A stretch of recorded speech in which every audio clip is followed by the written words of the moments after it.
당신의 꿈은 무엇인가?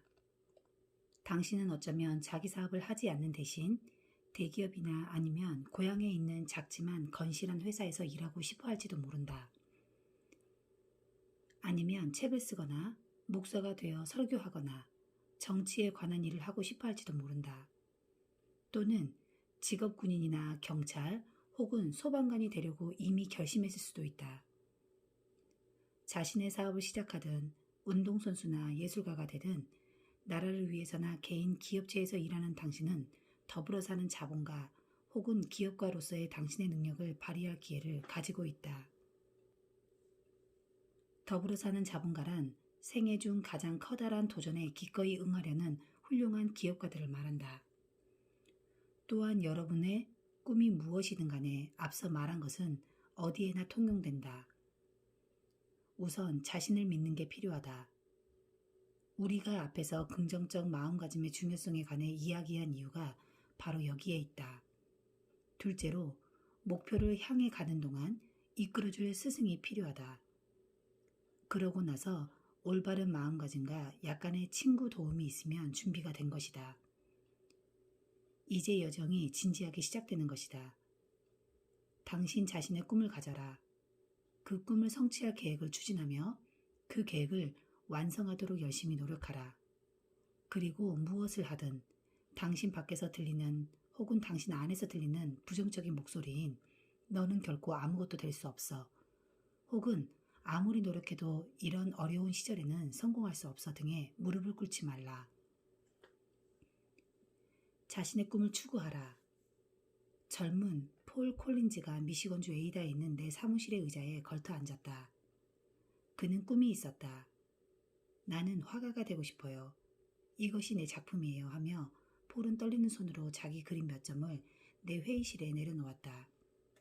밝고 대담한 색상의 캔버스 안에서 생기발랄하고 활기찬 얼굴들이 나를 쳐다보고 있었다. 아주 훌륭한데? 라고 나는 말했다. 고맙습니다. 폴은 조용히 대답했다. 그리고는 미소를 억누를 수 없는 표정으로 말했다. 정말 좋은 그림이지요. 폴 콜린즈는 올바른 마음가짐을 가지고 있었다. 모든 난관에 맞서 그는 자기 자신을 믿었다. 폴은 흑인으로 그랜드 레피지의 하류 가정에서 태어났다.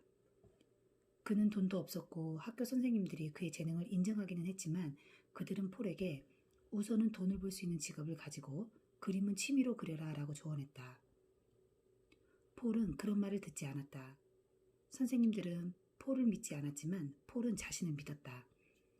그는 꿈을 가지고 있었고 그 꿈을 추구하기 위해 무엇이든 기꺼이 감수했다. 선생님들은 폴에 대한 확신이 부족했다. 그림을 팔아서는 생활에 필요한 돈을 충분히 벌 수 없단다 라고 말했다. 그러나 폴은 또다시 그들의 말을 무시했으며 18살이 되었을 때 드디어 자신의 첫 그림을 팔았다. 이 작은 승리감을 맛본 그는 재능을 살려 직업 화가의 길을 택하기로 결심을 굳혔다. 그날 나는 내 사무실에서 캠퍼스 위에 빛나는 얼굴들과 그 그림을 그린 화가의 반짝이며 결의에 찬 눈을 보면서 꼭 미술 비평가가 아니더라도 누구든 폴 콜린즈의 꿈이 실현될 것을 알 수 있었을 것 같았다. 폴과 달리 렉스 램프로는 사업에서 발휘할 만한 특별한 재능이 없었다. 그는 단지 자영사업을 하고 싶어 한다는 사실만을 깨닫고 있었을 뿐이었다. 아무래도 상관없다. 실제로 렉스는 자기 꿈의 실현을 위해 돈 버는 데에만 너무 많은 시간을 소비했던 것이다. 그 결과 중요한 선택을 할 시간은 물론 그 꿈을 실험해 볼 시간도, 자기 자신의 재능을 살려볼 시간도, 자기 선택에 관해 생각해 볼 시간도 가지지 못했다. 그러던 중 어느 날 밤 사업을 하겠다는 자신의 꿈이 영원히 무산되고 말았다는 생각이 들었을 때 렉스는 우리 회사의 독립 판매 방식에 대해서 듣게 되었다. 그래서 자신의 사업을 시작하였으며 생각지도 못한 성공을 거두게 되었다. 아메이는 자신의 사업을 시작하는 데 필요한 수많은 아이디어들 중에 단 하나에 불과하다. 그러나 렉스 램프로에게 아메이는 어둡고 긴 밤이 끝난 후 떠오르는 아침의 태양과도 같았다. 당신은 자신의 사업을 하겠다는 꿈을 가질 수 있으나 당신의 꿈은 좀 더 구체적이어야 한다.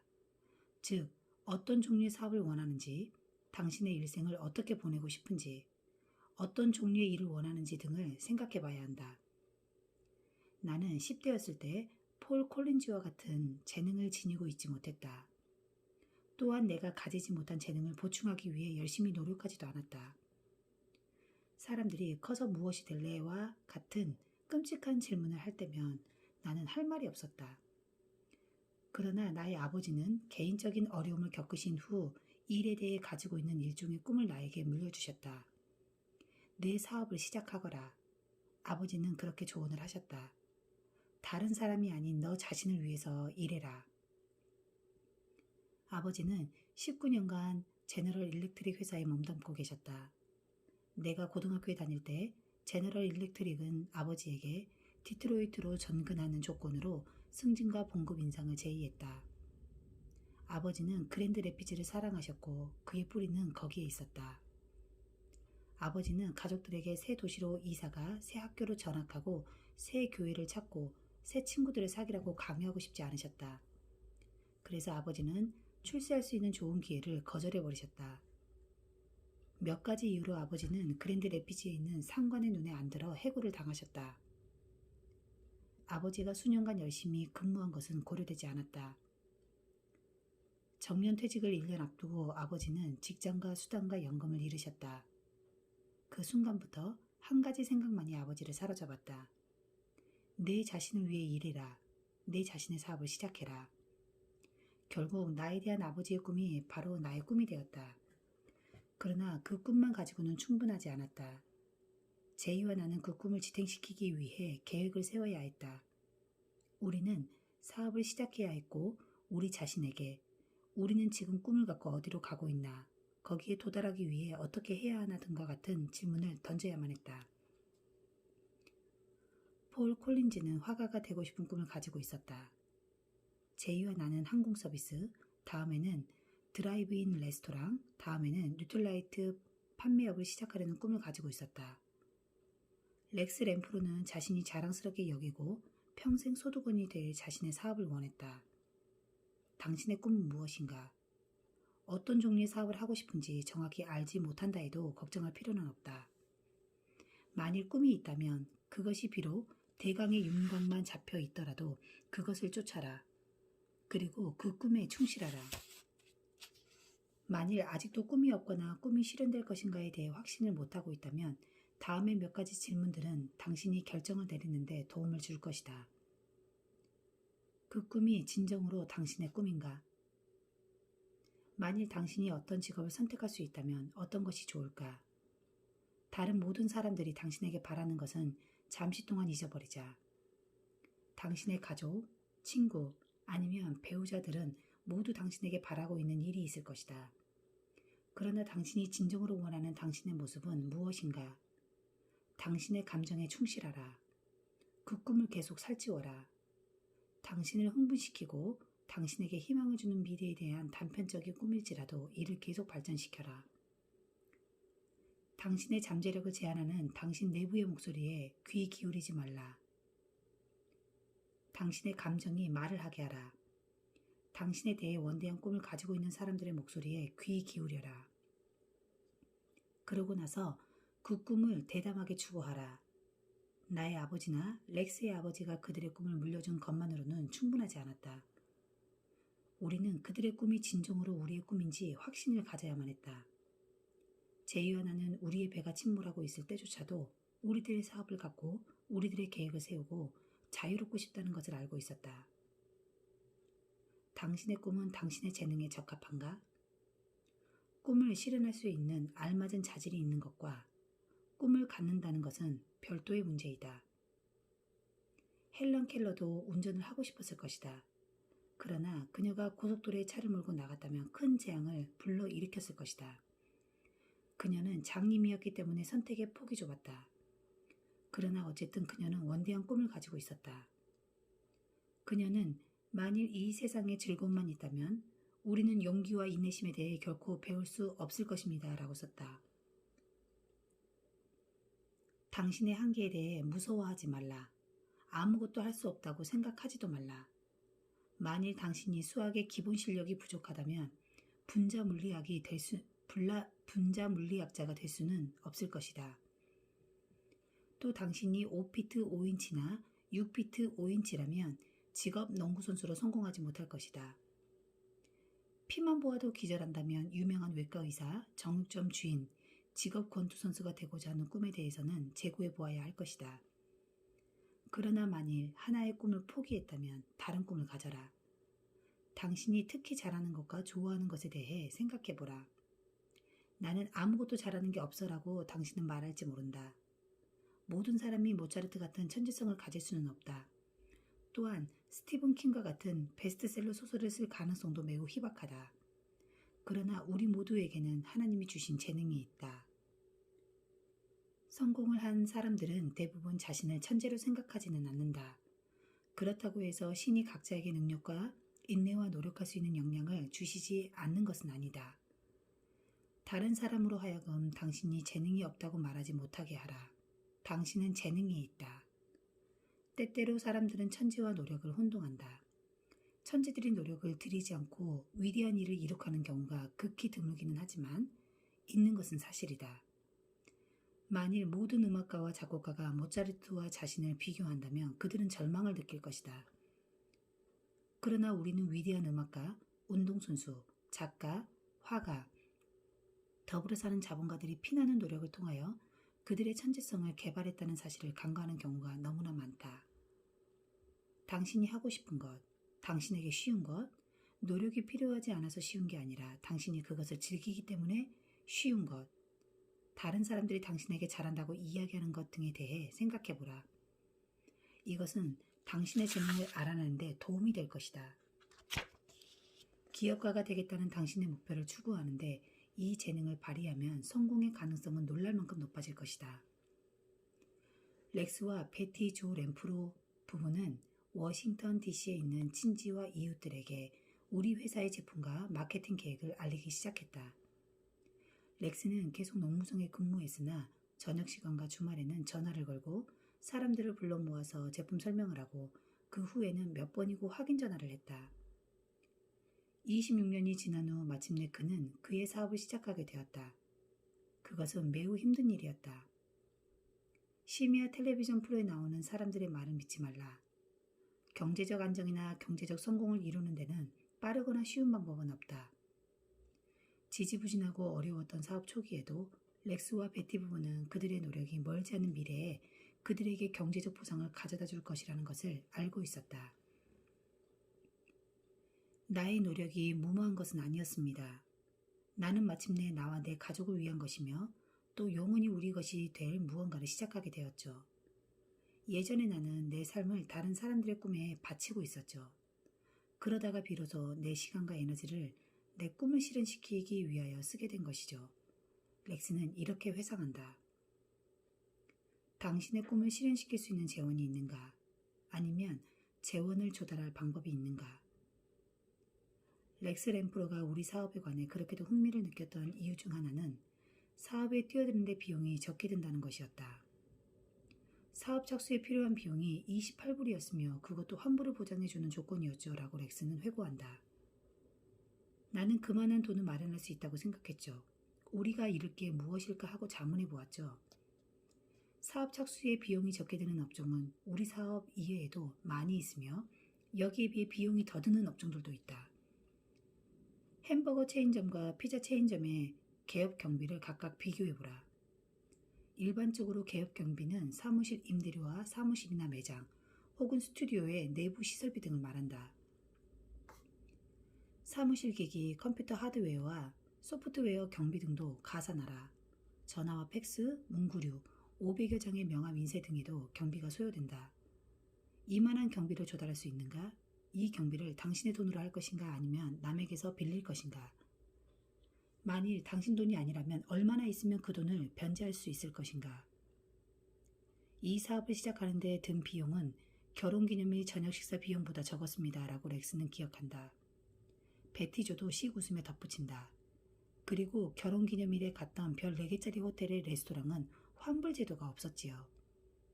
어떤 사업을 선택하든 사업 초기 비용이 적을 경우에 대비하여 견딜 만한 금전적 재원을 확보하자. 어떤 일을 시작하기 전에 비용을 계산해 보라는 말씀을 기억하라. 그 꿈이 당신이 추구하는 가치관과 일치하는가?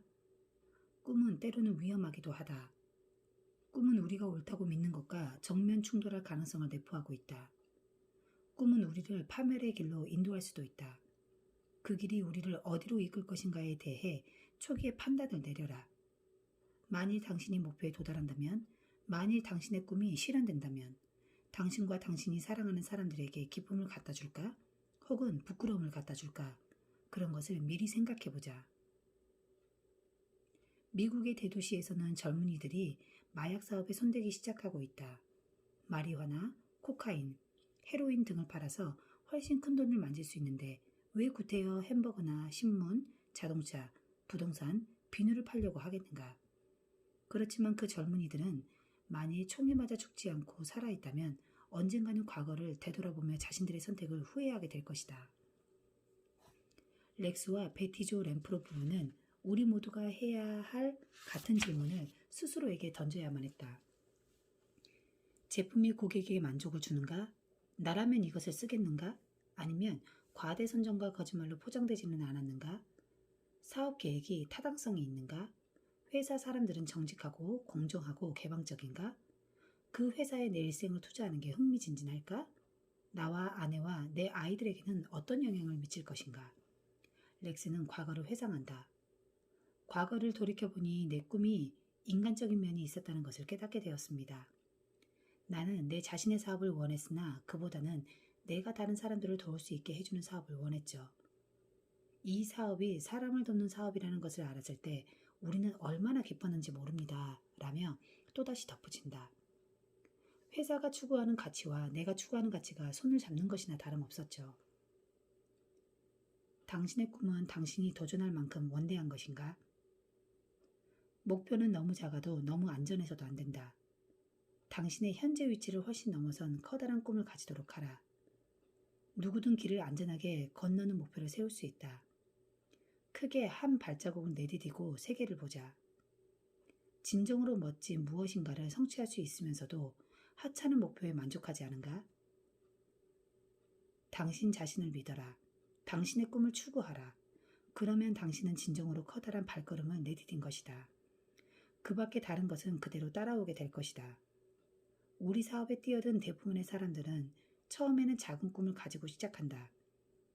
거기 잘못된 점은 없다.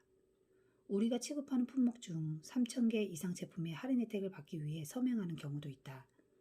아니면 생활비를 충당하거나 만일에 대비한 저금을 하기 위해 한 달에 4,500달러의 부수입이 필요한 경우도 있을 수 있다.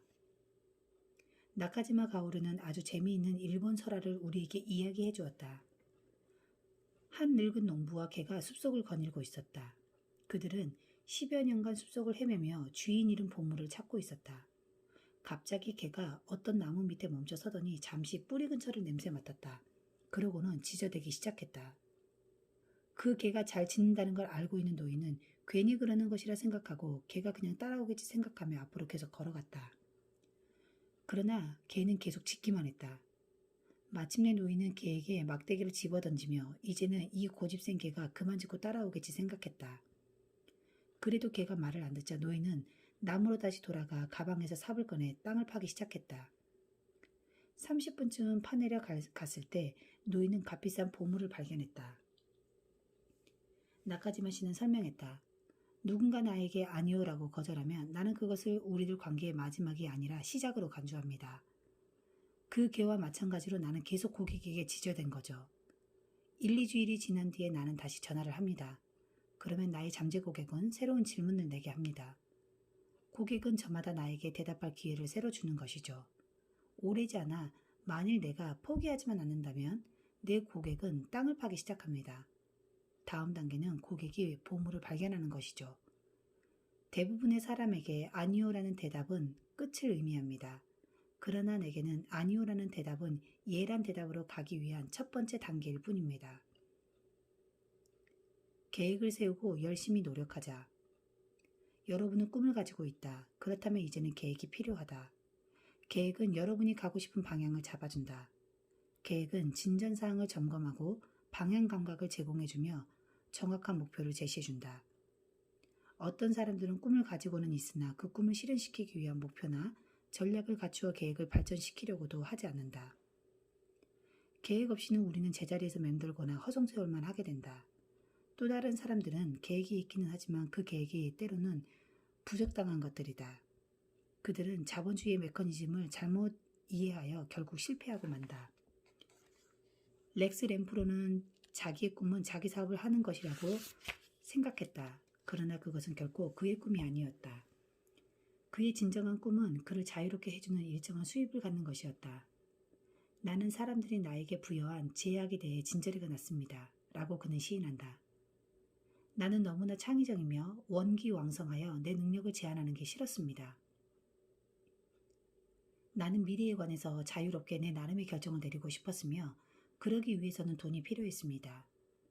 마침내 렉스는 우리 모두가 원하는 경제적 안정의 수단을 원하게 되었다.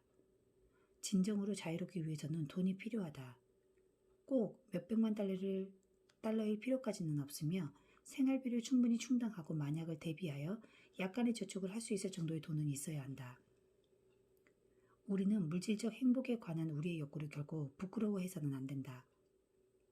우리는 정직하게 번 돈 한 푼 한 푼을 자랑스럽게 여기고 감사히 생각해야 한다. 여러분이 번 돈은 여러분 자신과 가족의 삶의 질을 높여주며 동시에 여러분 주위나 세계 도처에서 고통을 겪고 있는 사람들을 위해서 기아, 빈곤, 무주택, 질병을 없애는 데 기여할 수도 있다. 이윤 추구는 사업의 좋은 목표라는 걸 결코 잊지 말라. 여러분의 목표는 무엇이며 여러분은 그 목표를 충족시키기 위해 어떻게 계획을 세울 것인가? 목표란 무엇인가? 목표를 마음속에 분명히 해두는 것은 꿈을 현실로 만들며 꿈을 실행할 수 있게 만들며 꿈을 실현 가능하게 만드는 것이다. 그리고 비즈니스에서 가장 중요한 목표는 이윤이다. 경제적 안정은 장기적인 목표에 도달하기 위해서 수많은 단기적인 목표를 설정하고 그것을 추구하는 것이다. 렉스 램프로는 우리 사업을 시작할 때 한 달에 3,400불가량의 수입을 보태기 위한 희망에서 저녁과 주말에 일했다. 그 단기간의 목표가 달성되자 렉스와 베티조 부부는 한 달에 1,000불의 수입을 더 보태기 위해 더 커다란 목표를 세웠다. 그 단기 목표가 또 달성되자 렉스는 농무성을 그만두었다. 그때까지 그들의 사업은 번창해 경제적으로 안정되었다고 느낄 만큼 충분한 수입을 올릴 수가 있었다. 렉스와 베티조 부부는 그들의 꿈이 실현되는 것을 목격했다. 잭 스펜서는 고등학교 교사이자 체육 코치였다. 그는 석사학위를 받기 위해 밤늦게까지 공부를 했다. 나는 17시간씩 일하는 날이 많았습니다. 왜냐하면 열심히 일하고 공부를 더하는 것이 성공의 비결이라고 생각했기 때문이었죠. 그러나 잭이 그의 석사과정을 끝냈을 때 그의 노력에 대한 대가가 겨우 실수령액 25달러 인상이라는 것을 알고는 낙담했다. 잭과 마기 스펜서는 그들의 시간과 에너지 투자에 대해 더 많은 보상이 돌아오길 바랬다. 그래서 그들은 수입에 제한이 없으며 도중에 막다른 골목이 없는 사업을 시작함으로써 그들의 목적을 이룰 수 있었다. 데이브와 마지 루이스는 미시건주 허시 마을을 떠나지 않고 성공적인 사업을 시작하고 싶었다. 사람들은 작은 마을에서는 성공할 수 없다고 말하더군요. 라고 데이브는 미소를 머금으며 말을 잇는다. 사람들은 우리가 원하는 분야의 정상에 올라가기 위해서는 대도시로 가야 된다고 조언해줬습니다. 그러나 우리는 허시를 좋아했고 허시를 떠나고 싶지 않았습니다. 라고 마지가 덧붙인다. 또한 우리는 우리 애들이 비록 작지만 안정되고 질서가 잡힌 지역사회에서 혜택을 누리며 자라길 바랬습니다. 데이브와 마지는 대도시든 소도시든 상관없이 어디에서나 번창할 수 있는 사업을 시작함으로써 그들의 목적을 이루었다. 모든 성공적인 사업은 단 하나의 목표로 시작되며 그 목표는 곧 여러 개의 단기적 목표들과 장기적 목표들로 나눠진다. 그런 다음에는 그 목표들을 달성하기 위해서는 전술이라는 일련의 행동이 뒷받침되어야 한다. 전술이란 무엇인가? 전술은 우리의 목표 달성을 위해 우리가 취하는 하루하루의 실제적인 단계를 말한다. MW는 NR 더하기 HE 곱하기 T라는 공식을 기억하라. 만일 물리적 행복 MW가 우리의 장기적 목표라면 천연 자원 NR 인간의 에너지 HE와 도구 T는 목표 달성을 위해 우리가 취하는 전술이다. 천연자원. 대부분의 상품과 용역들은 지구의 천연자원을 창조적으로 사용하여 생산된 것이다. 폴 콜린즈 같은 화가가 필요로 하는 천연물질은 꽤 단순하다. 그림 물감과 캔버스만 있으면 된다. 앞서 다루었던 젊은 성공적인 기업가들은 성공을 위하여 다양한 천연자원을 활용했다. 즉, 장미, 카네이션, 달걀, 설탕, 크림, 천연향, 조립되지 않는 컴퓨터 부품, 쇠똥 등. 우리 회사를 포함한 수천 개의 다양한 기업들은 지구상의 풍부한 자원을 이용해 수많은 신기한 상품들을 개발했다. 오늘날까지도 많은 사람들은 삶의 질을 높여줄 수 있는 신상품을 가지고 미시건주 에이다에 있는 우리 사무실을 매일 방문한다. 도전에 응해보라. 발명하고 창조하라. 새롭게 변형시켜라. 꿈을 가지고 상상력을 발휘하라. 모험을 하고 시도해보라. 이 세상에는 아직도 창의력으로 변형시킬 수 있는 천연자원이 풍부하게 남아있다. 인간의 에너지. 휴식 시간을 좀 달라라고 혼자 생각하지는 않는가? 로저 코너나 벤과 제리 부부와 같은 사람들은 정말 운이 좋았다. 그들은 우연히 적시에 적소에 있었다. 그들에게는 놀랄 만큼 행운이 뒤따랐으며 나에게는 그런 행운은 없었다. 행운은 한 몫을 한다. 그러나 내 경험에 비추어 보면 성공을 가져다 주는 것은 노력이지 행운은 아니다. 스티븐 리코크는 이에 대하여 다음과 같이 말했다. 나는 행운을 상당히 믿는 사람이다. 그런데 내가 열심히 일하면 일할수록 행운은 더욱 내 편이 된다는 것 또한 알고 있다. 신은 지구의 자원을 다른 물건으로 변형시키는 데 사용할 에너지를 우리에게 주셨다. 다른 자원과 마찬가지로 당신의 에너지는 한정되어 있다. 에너지를 낭비하지 말라. 과소평가하지도 말라. 자신의 꿈을 실현시키기 위한 계획을 세우고 계획을 성공적으로 수행하기 위하여 자기에게 부여된 모든 힘과 에너지를 사용하라. 우리 사업에서는 인간 에너지가 만사를 다 해결한다. 일단 천연자원이 우리가 취급하는 3,000개 이상의 상품으로 변형된 다음에는 상상을 초월할 정도의 이익을 올리는 큰 사업을 구축하는 데 필요한 것은 사람들의 에너지만이 필요할 뿐이다. 도구. 우리의 일을 좀 더 쉽고 효율적이며 좀 더 경제적으로 하도록 도움을 주는 온갖 종류의 도구가 있다. 폴 콜린즈는 여러 종류의 붓과 이젤, 캔버스를 고정하는 알루미늄 틀을 사용했다.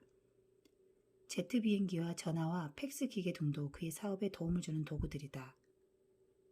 성공적인 기업가들이 자신들의 계획을 성공시키기 위해 사용했던 도구들을 상상해보라. 로저 코너는 꽃을 신선하게 보관하기 위해 오래된 냉장고를 사용했다. 벤과 제리는 아이스크림을 빨리 효율적으로 만들기 위해 큰 알루미늄 통과 반죽 기계를 사용했다. 잡스와 워즈니악은 첫 번째 컴퓨터를 조립하기 위해 간단한 도구들과 납땜용 분무기가 필요했다. 키드코의 아이들은 비료 사업을 시작하기 위해 삽과 외바퀴 손수레와 건조용 판이 필요했다. 그런데 만일 당신의 계획이 상품 판매가 아니라 서비스를 제공하는 것이라면 이미 가지고 있는 아니면 빌릴 수 있는 도구들을 계획에 포함시켜서 당신의 삶이 좀 더 편안하고 당신의 서비스가 좀 더 효율적이게 되게 하라. 기업가는 특히 절약 정신과 창의력이 풍부해야 한다. 그들은 낡은 차를 이용하여 피자나 약을 배달했다. 자전거를 이용하여 신문 배달을 하고 전화를 이용하여 설문조사를 하고 펜, 타이프, 컴퓨터를 이용하여 희곡이나 시를 쓰며 작곡을 하고 혹은 광고지나 다른 광고물을 인쇄하기도 한다. 아니면 그들은 그들의 잔디 깎는 기계를 이용하여 정원 사업을 시작하기도 한다. 세탁기나 건조기를 사용하여 받아온 빨랫감을 세탁하기도 하며 다리미판을 이용하여 셔츠를 다리기도 한다. 우리 사업에서 필요한 것은 전화이다. 주문받는 종이, 상품이나 물건을 쌓아놓을 수 있는 곳, 시내를 다니기 위한 아니면 전 세계를 다니기 위한 교통수단일 뿐이다.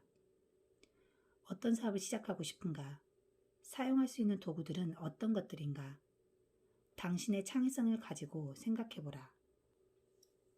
재검토하자. 당신이 자신을 믿으며 꿈을 가지고 있다 하더라도 성공을 위해서는 계획이 필요하다. 대부분 그런 계획들은 천연자원, 인간의 에너지, 도구들을 창조적으로 사용하는 것을 포함한다. 그러한 계획들이 어떻게 발전되어 가는지 좀 더 자세히 살펴보자. 폴 콜린즈는 20여 년 전 내 사무실에 왔을 당시의 꿈을 가지고 있었다. 나는 아프리카인의 인물화를 그리고 싶습니다라고 말했을 때 그의 열정은 옆 사람에게 옮겨질 정도로 강했다. 그러니 내 여행 경비를 대주시기 바랍니다. 이미 폴은 자신과 자신의 꿈을 믿고 있었으므로 화가로서 생계를 유지하기 위해서는 타당성 있는 사업 계획을 개발해야만 했다. 내가 여행 경비를 대겠소 하고 내가 말했다. 그러나 그림의 50%는 내가 가지겠소. 잠시 폴은 나를 무뚝뚝하게 쳐다보았다. 50%나요? 하고 그는 물었다. 50%, 나는 대답했다. 하지만 일은 제가 다 하잖아요. 그는 이의를 제기했다. 내가 모든 경비를 대잖아. 하고 나는 대답했다. 갑자기 그는 웃으며 손을 내밀었다. 동업자인가요? 그는 물었다. 동업자지. 나는 동의했다. 폴은 아프리카로 갔고 돌아올 때는 찬란하게 빛나고 감동적인 아프리카인들의 인물화를 하나를 안고 왔다. 그는 첫 번째 작품 전시회로 일약 미국의 뛰어난 인물화가로서의 계열에 들어섰다. 그러나 그는 또한 비즈니스의 수완도 있다는 것을 보여주었다. 폴의 계획은 간단하다. 나는 내 자신의 주권을 파는 것입니다. 라고 말했다. 그 돈으로 여행하고 스튜디오를 열고 생활비를 대고 그림을 그리고 그림이 팔리면 내 생활은 윤택해지고 투자가 되는 이윤이 많이 남게 되지요. 빌 스웨치는 이것이 바로 내 사업 계획입니다. 라고 말하면서 내게 흰 종이를 건네주었다. 세분화된 예산 계획을 포함해서 이것이 내가 시작하는 데 필요한 전부입니다. 빌은 대학 1학년생이었다.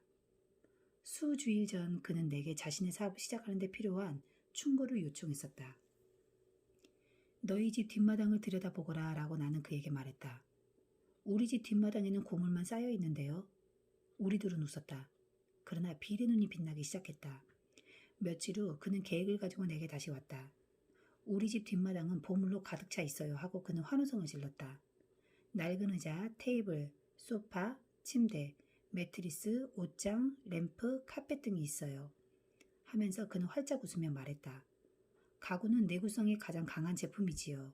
그러나 사람들은 중고 가구를 사고 싶어 하지 않지요. 왜냐하면 중고 가구들은 대개 지저분한 곳에서 팔기 때문이지요. 나는 중고 가구를 깨끗하고 안전하고 부유층이 사는 곳에서 팔겠습니다. 이것이 바로 사업을 시작하는 데 필요한 목록입니다. 나는 빌의 사업 계획서를 보았다.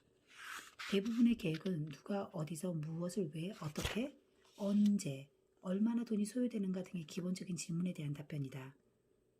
내가 원하는 것은 무엇인가? 제품을 판매하는 것인가? 서비스를 제공하는 것인가? 예술가적 재능이나 운동가적 재능을 향상시키는 것인가? 그것을 어떻게 할 것인가? 어떤 단계들이 나를 내 목표로 이끌어줄 것인가? 그것을 이루는데 누가 나를 도와줄 수 있을 것인가? 도중에 나를 도와줄 수 있는 사람들은 누구인가? 그것을 이루는데 내게 필요한 것은 무엇인가? 어떤 자원이 필요한가? 어떤 도구가 필요한가? 어디서 하는 것이 가장 좋을까? 이미 내게 사용 가능한 곳에서 아니면 앞으로 개발해야 될 곳에서 비용은 얼마나 들까? 착수부터 완료까지 필요한 돈은 얼마인가? 어디서 돈을 구할 것인가? 나의 돈은 충분한가? 돈을 빌려야 하나? 내 아이디어에 투자할 동업자가 필요한가? 투자 비용을 회수하려면 얼마나 시간이 필요한가? 내가 투자 비용을 회수하기 위해서는 물건값을 얼마로 정할 것인가? 내가 계획하는 수입은 얼마인가? 아무리 계획이 좋더라도 추측으로 밖에는 해답을 내릴 수 없는 점이 있다. 기업가가 되는 것은 위험이 따른다. 완전하고 신뢰할 수 있는 계획을 세우도록 최선을 다하라. 목표를 정하라. 이러한 목표를 충족시키기 위해 계획을 나타내주는 뚜렷한 전략을 일목요연하게 적어라. 각 전략 옆에 그 전략을 위한 경비를 적어놓고 그 전략이 성공적으로 달성될 수 있다고 희망하는 날짜를 미리 정하라. 그 다음에는 완성된 계획을 당신의 스승에게 보여서 그들의 반응을 보라. 나는 빌 스웨치의 계획을 한번 빨리 훑어보았다. 싱글 스페이스로 타이프 쳐서 4-5페이지에 달하는 종이 위에는 위의 모든 질문에 대한 대답이 적혀 있었다. 대부분의 사업가, 특히 은행가들과 마찬가지로 나는 실제적인 경비, 즉 빌이 생각하는 그 생각의 소요 경비에 관심이 많았다. 5만 달러? 큰돈이군. 나는 약간 놀라서 그를 쳐다보며 중얼거렸다. 저도 알아요. 하고 그는 대답했다. 제가 대출을 신청했던 두 은행도 그와 같은 말을 하고서는 웃으면서 저를 쫓아냈어요. 빌은 내가 그 은행원들에게 전화를 걸어 그의 융자에 대한 보증을 서줬으면 하고 바랬다고 훗날 고백했다. 나는 그에게 질문을 하기 시작했다. 새 매장에 카펫이 왜 필요한가? 시멘트 바닥이면 안 될 이유라도 있나? 칸막이 벽은 왜 필요하지? 탁 트인 전시장이면 어떨까? 세 대의 계산기와 두 대의 현금 출력기가 정말 필요한가? 한 대면 충분하지 않은가? 나와 이야기가 끝날 때에는 빌의 사업 계획에 들어간 비용은 5천 불로 줄어들었다. 내가 전화를 안 했어도 빌이 거래하는 은행의 직원은 위험을 같이 부담하겠다고 쾌히 승낙했다. 수년이 지난 지금 빌 스웨츠는 4개 주에 20개의 새로운 가구 임대 전시장을 가지고 있다. 그는 단순한 계획을 가지고 있었으며 그 계획을 약간 손질한 후 놀랄만한 성공을 이룰 수 있었다. 당신의 꿈은 무엇인가? 그 꿈의 실현을 도와주는 계획은 있는가? 당신의 목표는 무엇이며 목표 달성을 위해 당신이 사용하고 있는 전략들은 무엇인가? 20년 전 렉스 램프로는 아메이의 사업 계획에 대해 듣게 되었고 아메이 사업 성공의 인생을 걸었다. 오늘날 그와 베티조는 미국뿐만 아니라 세계 각지에 퍼져 있는 판매 사업을 펼치고 있다. 그들은 더불어 사는 것이 그들을 성공으로 이끌어준다는 사실을 일찍부터 깨달았다. 이 사업은 사람을 우선적으로 중시하고 이유는 그 다음입니다. 라고 렉스는 우리에게 이야기한다. 처음부터 우리들의 스승은 다른 사람들의 욕구를 충족시켜 줌으로써 우리들의 욕구를 충족시킬 수 있다는 걸 보여주고 있었습니다. 마크 스테파노와 그의 아내 리는 워싱턴 DC의 메릴랜드 교회에 조그마한 피자 가게를 가지고 있다. 마크는 피자를 만들고 일주일에 96시간 동안 손님을 기다렸다. 그의 사업은 지지부진했다. 그의 결혼 생활도 역시 마찬가지였다. 리는 다가올 별거와 이혼에 대비하여 석사 학위를 받고자 공부하고 있었다. 그들의 자녀들은 부모를 거의 보지 못했으며 간혹 보더라도 부모가 싸우는 장면만 주로 보게 되었다. 렉스와 베티조가 우리 회사의 사업 계획을 스테파노 부부에게 알려주자 마크는 비웃었다. 우리는 비누팔 시간이 없어요. 우리는 지금 겨우 살아가고 있어요. 렉스는 그가 연방정부에서 일했던 경험에 비추어 마크의 문제를 이해했다. 그러나 린 스테파노는 그 계획에서 희미한 희망을 발견하고는 자기 남편에게 한번 해보라고 설득했다. 마크는 문제아였죠 라고 렉스는 기억한다. 그는 학교도 거의 다니지 않았고 사업에 관해 감각도 없었습니다. 어렸을 때 그의 아버지는 그를 쓸모없는 멍청이 같은 놈이라고 불렀습니다. 무엇보다 나빴던 것은 마크가 자신을 믿지 않는다는 것이었습니다. 그러나 어쨌든 나와 내 처는 그를 믿었죠. 그는 영리하고 열심히 일했습니다. 그는 성공할 수 있는 진정한 잠재력을 가지고 있었습니다. 그래서 우리는 그에게 당신은 현명하며 그것을 해낼 수 있다고 계속해서 이야기했습니다. 밤마다 우리 부부는 그 작은 피자 가게로 가서 마크가 우리의 책자를 보고 이해할 수 있도록 옆에서 도와주었습니다. 또한 그가 친구들에게 제품 설명회에 와보라고 전화할 때도 직접 제품 설명을 할 때도 도움을 주었습니다. 우리는 워싱턴에서 메릴랜드까지 왔다 갔다 하며 스테파노 부부가 사업을 시작하는 걸 옆에서 도와주었습니다. 우리는 매일 마크의 눈을 쳐다보고는 미소 지으며 그를 껴안았습니다. 우리는 마크가 자기 자신이 뛰어나다는 사실을 깨닫게 되기까지 계속 그를 칭찬해 주었죠. 몇 년이 걸렸는지 모릅니다. 라고 베티조는 회상한다. 그러나 우리는 마크와 린 스테파노 부부가 생산적이냐 아니냐를 떠나서 그들을 힘 닿는 데까지 사랑했습니다. 그들의 사업은 성장했고 결혼의 위기도 극복했죠. 가족이 다시 서로를 사랑하게 되었죠. 드디어 그들은 사업에서 성공을 거두었다. 이 사업에 종사하는 사람들이 우리와 같은 박수를 치는 가운데 그들은 단상으로 올라왔다. 무대 뒤에서 마크는 울음을 터뜨렸다. 작년 크리스마스에 신문을 주우려고 현관문을 열었더니 크고 아름다운 포인세티아 화분이 현관 한가운데 놓여 있었습니다. 화분에 꽂혀있는 쪽지를 보니 거기에는 결코 잊을 수 없는 다음과 같은 말이 쓰여 있었습니다. 제게 새 남편을 주셔서 고맙습니다. 린 스테파노. 렉스는 이렇게 회상했다. 마크와 린 부부가 성공을 거두리라는 보장은 없었어요. 라고 렉스는 상기시켜준다. 그러나 우리들의 경험에 비추어 보면 동정은 항상 보답을 합니다. 스테파노 부부를 다시 합치게 하고 그들의 꿈이 실현되길 도와줌으로써 우리에겐 이윤과 함께 우리 내외의 장기적 꿈도 실현되었습니다. 그러나 거기서 이야기가 끝난 것은 아니다. 1991년 3월 11일 렉스와 베티조에게 어려운 비극이 닥쳤다. 그들의 양딸인 멜린다가 간질병 발작 도중 죽은 것이다. 미국 전역에서 몇 분 내에 전화가 쇄도했다. 수백여 통의 카드, 편지, 꽃등이 바로 그 다음날 쏟아져 들어왔다. 이 사업을 하면서 사귀게 된 렉스와 베티조 부부의 친구들이 버지니아 페어팩스로 차를 타고 비행기를 타고 달려와 슬픔을 함께 나누었다. 1000여 명이 넘는 친구들이 멜린다의 장례식 날 교회를 가득 메웠다. 우리는 이 사업에 종사하는 모든 사람들을 사랑했습니다라고 렉스는 회고한다. 그러나 그 보답으로 우리에게 돌아온 사랑에 대해서는 너무나 놀라웠습니다. 내 초와 나는 멜린다가 묻혀있는 무덤 옆에 서 있었죠. 그때 마크 스테파노는 장미 한 송이를 손에 들고 우리에게 걸어왔습니다. 그의 눈에서는 눈물이 흘러내리고 있었죠. 잠시 동안 그는 무슨 말을 하려고 했으나 그냥 나의 아내에게 들고 있던 꽃을 주더니 나를 어색하게 껴안고는 다시 린과 자기 아이들이 서 있는 곳으로 돌아갔습니다. 렉스는 생각에 잠겨 덧붙인다. 만일 이 사업이 우리에게 이윤을 가져다 주는 것이라면 그날 내 딸 무덤 옆에 서 있던 나는 세계에서 가장 부유한 사람이었을 겁니다.